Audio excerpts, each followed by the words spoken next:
لانی ہے۔ اور میں اکثر کہا کرتا ہوں یہاں اگر کوئی امیر بندہ بیٹھا ہے تو کتنا امیر ہوگا، اور حضرت ہم تو اس غریب دور سے تعلق رکھتے ہیں کہ جب پیسے کاغذ کے ہیں حضرت۔ اس آسمان اور زمین نے وہ بھی دور دیکھا ہے کہ جب پیسے سونے اور چاندی کے ہوا کرتے تھے حضرت، کتنے امیر لوگ تھے۔ اور اس نے تو کہا تھا زمینیں چمن گل کھلاتی ہے کیا کیا، بدلتا ہے رنگ آسماں کیسے کیسے، نہ ہے کسرے دارا نہ گورے سکندر، زمین کھا گئی آسماں کیسے کیسے۔ حضرت ہم تو شاہی کچھ نہیں حضرت، ہم وہ ہے 14 سال 13 سال کی عمر میں ہمارا بچہ بالغ ہوتا ہے، 70 سال 75 سال 80 سال اوسط عمر ہے ختم حضرت۔ عاد اور سمود وہ قوم ہے جن کا بچہ 400 سال کی عمر میں بالغ ہوا کرتا تھا، 1400 سال ان کی اوسط عمر ہوا کرتی تھی۔ زمین پر رہنا وہ اپنی توہین سمجھتے تھے، وہ کہتے ہیں یہ کیڑوں مکوڑوں کا کام ہے زمین پر رہنا۔ وہ پہاڑ توڑ کر وہاں رہا کرتے تھے حضرت وہاں، لیکن کیا ہوا حضرت، رے وہ بھی نہیں۔ اور تاریخ میں بڑے نام لکھے پڑے، ہم کچھ بھی نہیں ہے حضرت، ہم مرلوں والے بیٹھے ہیں، کنالوں والے بیٹھے ہیں۔ میں اکثر پروگراموں میں جا کر احباب کی اصلاح کی خاطر یہ بات کہا کرتا ہوں، بڑی بھی میں چھلانگ لگاؤں، بڑا بھی یہاں کو امیر بیٹھا ہے، کتنا امیر بیٹھا ہوگا، میں بڑی بڑی چال مارا لگا جی 1000 کلے، کچھ بھی نہیں ہے۔ صرف ایک تاریخ کا نام حضرت سکندر، جس نے 14 سال کی عمر میں 21 سال کی عمر میں 15 لاکھ مربع میل فتح کیا حضرت، 5 بر اعظم اس نے 21 سال کی عمر میں فتح کر لی۔ تاریخ نے فاتح عالم اس لیے لکھا، اگر مر نہ جاتا تو اس نوجوان نے واقعتاً ساری دنیا فتح کر لینی تھی۔ اور یہ اسپیشل پتر جتنے جوان بچے بیٹھے ہو، یہ یہود و نصارہ کی بہت بڑی ہمارے خلاف سازش ہے، ہماری جوانیوں کو انہوں نے زنگ لگا کے رکھ دیا۔ 21 سال کی عمر میں 15 لاکھ مربع میل فتح کر دیا حضرت۔ ایتھے 21 سال دے منڈے نو اما کو چھڑ لاندی ہے نہیں، یہ تو چھوٹا ہے حضرت، یہ تو چھوٹا ہے۔ وہاں 17 سال کی عمر میں محمد بن قاسم حضرت سندھ فتح کر کے واپس بھی چلا گیا تھا۔ ایتھے 21 سال دا جوان منڈا ہے، لیکن اما کہتے نہیں یہ چھوٹا ہے، چھوٹا۔ پتہ نہیں کدو حضرت اسی وڈے ہونے، پتہ نہیں کدو وڈے ہونے، اپنی عمر پتر ضائع نہ کرو، یہ جوانی پھر ہاتھ نہیں آئے گی۔ میں اکثر جمعے میں کہا کرتا ہوں، اگر کوئی مجھے کہے نا کہ مانگ تیری ایک خواہش پوری کریں گے، تو میں کہتا ہوں میں یہی خواہش کروں گا، میں پھر 17 تے لیا کھلا 35-36 کا ہو گیا مجھے، جڑی حضرت جوانی دی عبادت دا مزہ ہے، چھڑے جوانی دے سجدے دا مزہ تانوں کی دساں حضرت کی مزہ ہونا سکتا۔ اپنی جوانی ضائع نہ کرو پتر، کسے نے نہیں جی آ کے پوچھنا ہے، کسے نے نہیں جی آ کے پوچھنا ہے۔ پہلے تمہیں سنایا جنہاں لئی تو پاپ کمائی، کتنے نہیں تیرے کرتے۔ ہاں حضرت قبر میں وہی آئیں گے جن کی سنتوں کو آج ہم چھوڑ چکے ہیں، قبر میں وہی آئیں گے جن کی سنتوں کو آج ہم نے ترک کر دیا ہے۔ نہ چھوڑو یار، اپنی جوانیاں ضائع نہ کرو، یہ جوانی بار بار نہیں آئی، یہ بہت بڑی نعمت ہے۔ در جوانی توبہ کردن شیوائے پیغمبری است، جوانی میں اللہ سے یہ جو نبی ہوتے ہیں یہ معصوم ہوتے ہیں، نبی خطا نہیں کرتے۔ یہاں توبہ سے مراد ہے اللہ سے لو لگانا، یہ جوانی میں اللہ سے لو لگانا یہ انبیاء کا شیوا۔ لگاؤ جوانی میں لو، پھر دیکھو تو صحیح حضرت وہ تمہارا کیا مول ڈالے گا۔ یہ حکیم صاحب بڑی خوبصورت بات کہا کرتے تھے، اے نہیں کہ کوئی بڑھے ویلے آئے گا تو وہ واپس توڑ دے گا، نہیں، وہ سے بھی نوازے گا، لیکن جب جوانی کا جوش ہو، جب خواہشوں کا زور ہو، بندہ ان خواہشوں کو دبا کر جب اللہ کے حضور آ کر جھکتا ہے نا، تو پھر تمہیں کیا بتاؤں حضرت رنگ کیا لگتا ہے۔ یہ امام یافعی نے رود الریاحین لکھی، اس میں حضرت لکھتے ہیں کہ حضرت خضر علیہ السلام سے نا کسی اللہ کے ولی کی دوستی ہو گئی، تو حضرت خضر علیہ السلام سے پوچھتے ہیں حضرت آپ نے انبیاء سلام اللہ تعالیٰ علیہ مجمعین کے ادوار دیکھے، حضور نبی علیہ السلام کا دور مبارک دیکھا، حضرت ابوبکر صدیق کا دور دیکھا، حضرت عمر، حضرت عثمان، حضرت سیدنا علی المرتضی رضوان اللہ تعالیٰ علیہ مجمعین کے ادوار دیکھے، تابعین کا دور دیکھا، تبع تابعین کا دور دیکھا، کبھی کوئی ایسا بھی ولی دیکھا جس کی آپ کو سمجھ ہی نہ آئی ہو کہ یہ ہے کیا؟ تو حضرت خضر علیہ السلام فرماتے ہیں کہ میں مسجد نبوی شریف میں حاضر تھا حضور نبی علیہ السلام کے دربار مبارک میں سلام پیش کرنے کے لیے، تو کیا دیکھتا ہوں وہاں امام عبد الرزاق، امام بخاری کے دادا استاد ہیں، کہتے ہیں آپ درس دے رہے تھے اور لوگ بیٹھ کر نا درس سن رہے تھے، فرماتے میں نے دیکھا کہ کونے میں ایک لڑکا اپنے گھٹنوں میں اپنا سر دیے بیٹھا ہے، فرماتے میں نے سمجھا شاید سویا ہے، میں گیا، میں نے اسے ہلا کر کہا اوئے نوجوان، وہاں امام عبد الرزاق درس دے رہے ہیں اور تو یہاں سویا ہے۔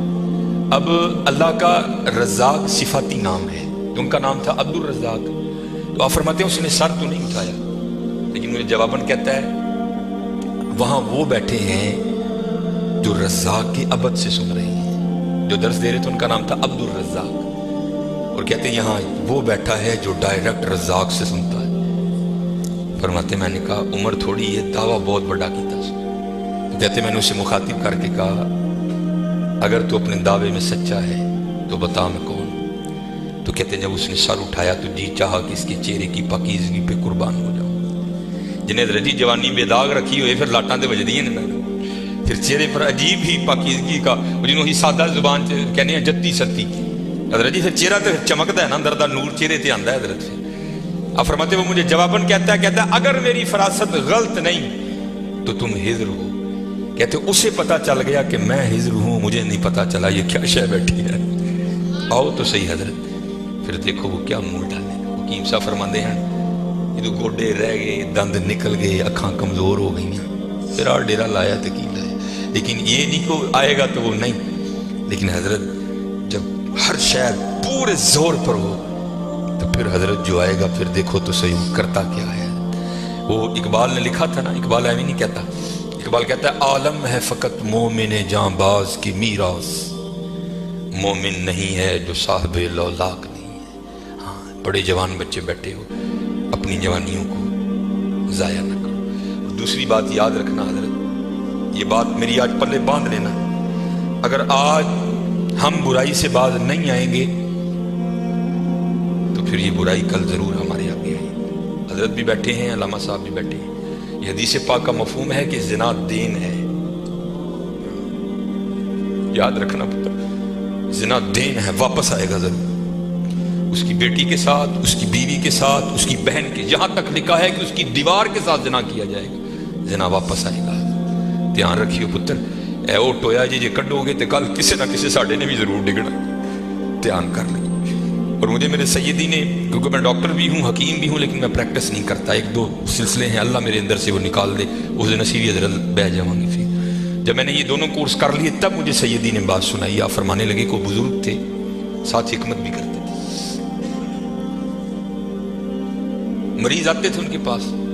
وہ کو مریض آئی، نوجوان لڑکی تھی. جب انہوں نے نبض پکڑی نا تو شیطان تھوڑا سا غلبہ کر گیا، اور نبض پکڑتے ہوئے اندر تھوڑا سا غلط خیال آیا، لیکن ساتھ ہی رحمت ہو گئی. دھیان کرو اللہ ویدہ بھی نبض چھوڑ دی، نبض چھوڑ دی، بس خیال ہی گزرا.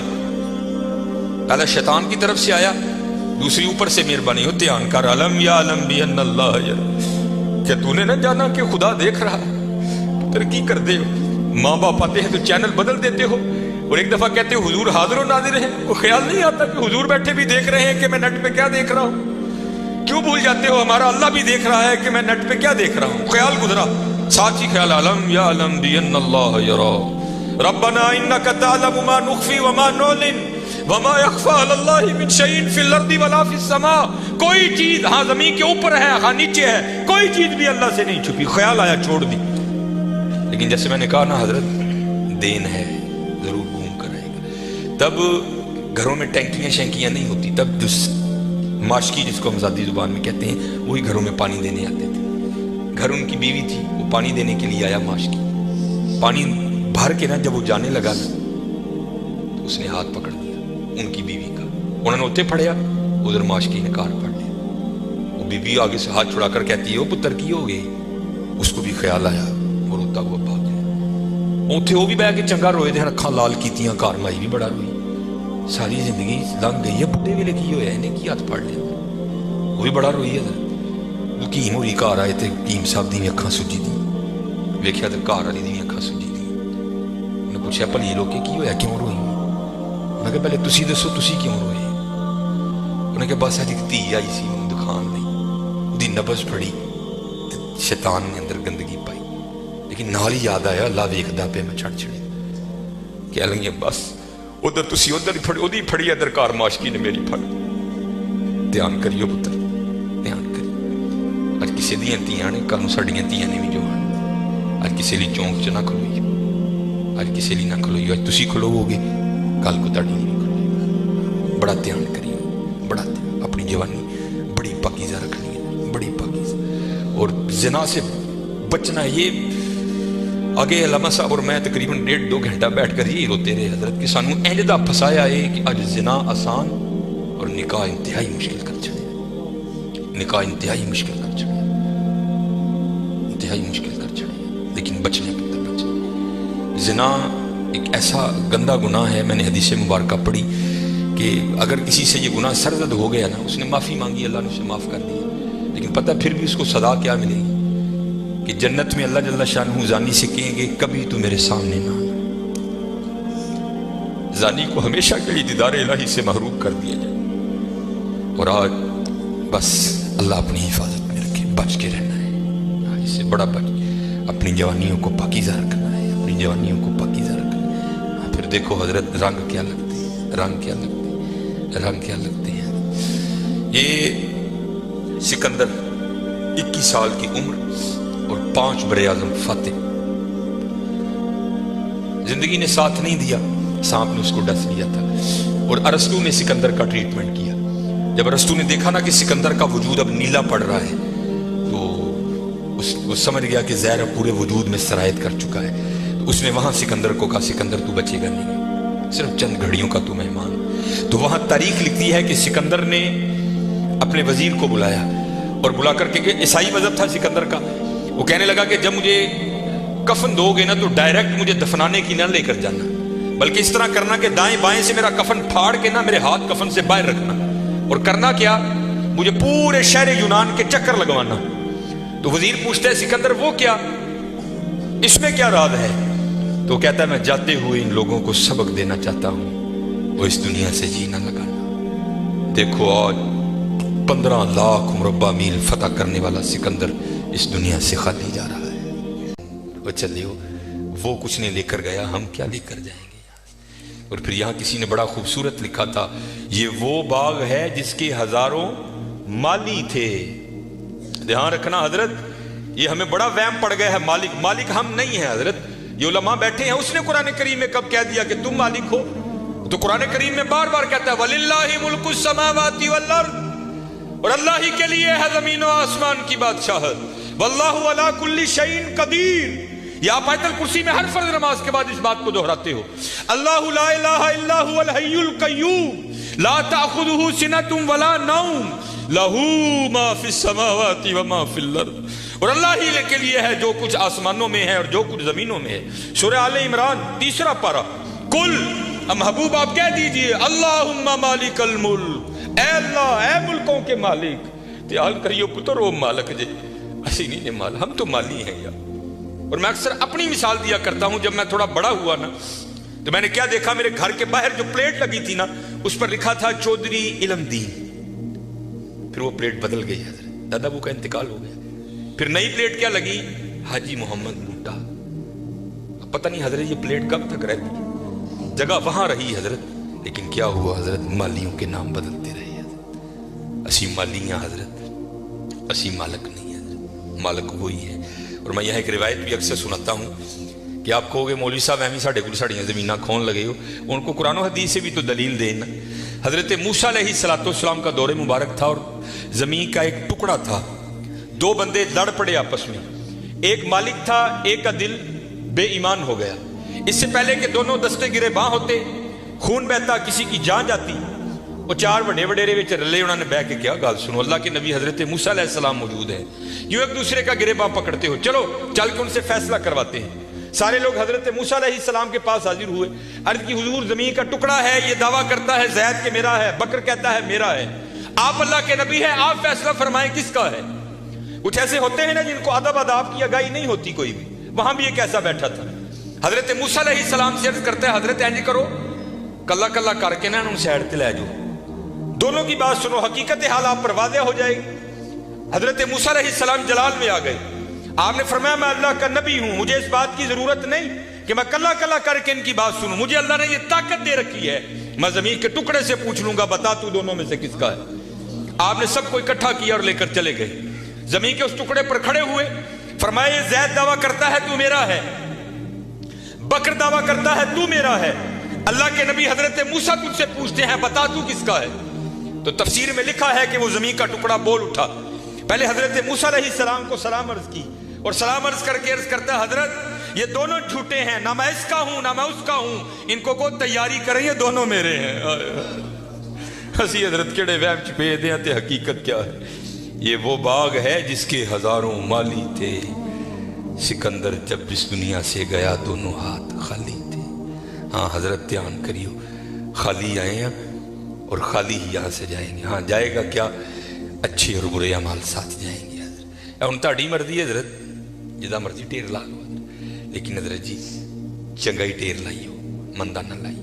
یہ سیالکوٹ جاؤ تو آپ نے حکیم عبدالحی رحمۃ اللہ تعالیٰ علیہ کا ڈیرا دیکھ رکھا ہے، یہ سٹی سینٹر کے تھوڑا سا آگے ہے۔ کتنی موقع کی جگہ ہے حضرت، ہم نے تو خیر نہیں دیکھا، لیکن میں نے وہ انجینئر دیکھے ہیں جنہوں نے حکیم صاحب سے کہا نا، انجینئر تھا، حکیم صاحب کا مرید ہوا تو اپنے پیر سے پیار تھا نا، تو عرض کرتے ہیں کہ حکیم خادم علی رحمۃ اللہ تعالیٰ علیہ کہنے لگا کہ حکیم صاحب بڑی موقع دی جگہ ہے، سڑک دے اتنے تھی جے کتے روڈ 'ਚ بھی جا کے بہو گے نا تو دنیا نے اتنے بھی آ جانا ہے، مینوں اجازت دو ہاں میں نقشہ بناواں تے اتنے سوہنا پلازا بنائیے۔ تو حکیم صاحب فرمان لگے وہ بابا جی رہن دے، کہنے لگا نہیں جناب پلازا بنانے۔ آپ فرمان لگے یار اسی بڑا لینا ہی، لیکن ایک گل سنی سی تاں نہیں بنایا۔ وہ کہتا حضرت مشورہ کریں نا، شاید بات کی حقیقت کچھ اور ہو، کیا بات سنی ہے، کیوں نہیں آپ نے بنایا؟ آپ فرمان لگے یار اسی سنے آئے نال نہیں لے کے جان دیں، اسی تاں نہیں بنایا۔ کیسے لوگ تھے یار، کتنا تقویٰ تھا ان لوگوں میں، اس جانب توجہ ہی نہیں کی حضرت، توجہ کی تو صرف اللہ کی طرف کی حضرت، توجہ کی تو صرف حضور کی غلامی کی جانب کی حضرت، اس جانب آئے ہی نہیں۔ اور حضرت جو اس کی جانب جائے گا نا، دنیا تو آٹومیٹک اس کے پیچھے آئے گی۔ مولانا روم رحمۃ اللہ تعالیٰ نے بڑی خوبصورت مثال لکھی، بڑی خوبصورت مثال۔ آپ فرماتے کوئی بزرگ بیٹھے تھے، ان کے سامنے سے نا بندہ بھاگتا ہوا گیا، افیادہ نسیہ پہ جائے، اگلے دن پھر بیٹھے تھے، پھر بھاگتا ہوا گیا، تیسرے دن پھر بیٹھے تھے، پھر گیا، چوتھے دن جب گزرا نا آپ نے پکڑ لیا اسے۔ آپ نے فرمایا بھائی یہ تجھے کیا مصیبت پڑی ہے، روز تو اس وقت بھاگتا ہوا نکل جاتا ہے اس جانب، اور اس کرتا ہے حضور میں اپنا سایہ پھڑن ڈیا تھا۔ آپ نے فرمایا پھر تو ساری زندگی نہیں پکڑ سکے گا۔ اس نے کہا حضور وہ کیوں؟ آپ نے فرمایا تو نے کر دی ہے سورج کو کانڈ، سایہ آ گیا ہے تیرے آگے، اب سورج کو کنڈ کر کے جتنا مرضی بھاگ، کیونکہ سایہ آگے ہے، وہ بھاگتا رہے گا تو اس کے پیچھے بھاگتا رہے گا، پکڑ نہیں سکتا۔ ہاں ایک کام کر لے، پکڑ پھر بھی نہیں سکے گا، لیکن پھر یہ ہوگا کہ تو سایہ کے پیچھے نہیں بھاگے گا، سایہ تیرے پیچھے بھاگے گا۔ انہیں کی حضور کی آپ نے پھڑکنا دا پاسا پویا اور منہ کیتا سورج جل، فرمایا سورج جل نوں دوڑ لا، سایہ تیرے پیچھے پیچھے دوڑے گا۔ یہ مثال دے کر مولانا روم کہتے ہیں تو نے بھی اللہ اور اللہ کے رسول کے دربار سے منہ پھیر لیا ہے اور بھاگ رہا ہے دنیا کے پیچھے، اب دنیا آگے آگے تو پیچھے پیچھے۔ اوے ہاں بھاگنا ہے تو دوڑ مدینہ کی طرف لگا، پھر دنیا تیرے پیچھے پیچھے ہوگی، تو آگے آگے ہوگی۔